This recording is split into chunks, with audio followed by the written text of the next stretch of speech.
Okay, we're going to go through some of the revision questions covering index laws, simplifying, multiplying, dividing, and zero.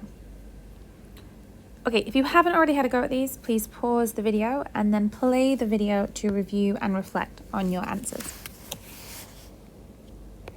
Okay, starting off at the top, we are multiplying the indices, so we need to add the powers. This becomes a to the 17. For the next one, we have our bracket. So a quick way of doing this, we know that when we have a bracket with a power on the outside, we can just multiply. So it will become y to the negative 12. For this next one here, we have the powers, we're multiplying, but we also need to multiply the coefficient. So it will become 4. And then for the u, this is u to the 1 and u to the 10. So we have u to the 11. And then we have r, but we don't have any other coefficients, other indexes, other r values. Okay, so it's going to be r squared. And that's it. Nothing else simplifies. Moving on to the next bit, we have anything to the power 0 is 1.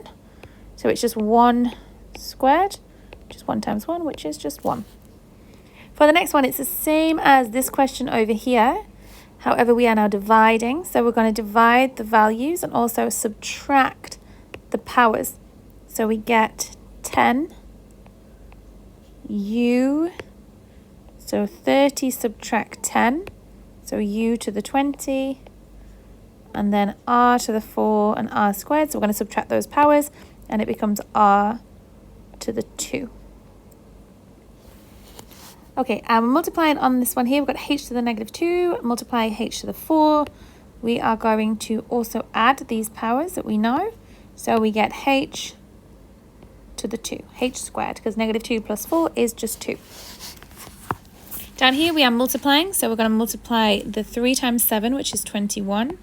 And then we're also going to add the powers. So we're going to have r squared.